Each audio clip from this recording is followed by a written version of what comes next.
This is the green cardamom that we're going to put in there. So I'm going to open up the pods with the mortar and pestle.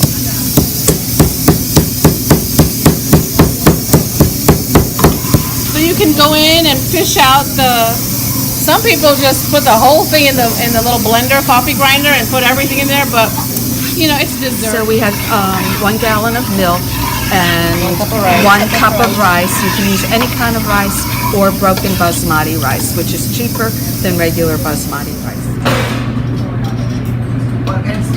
Yeah.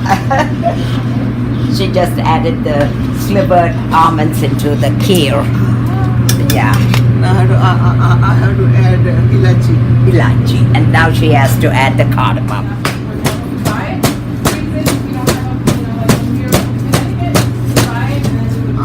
crushing green cardamom, put it in the rice pudding.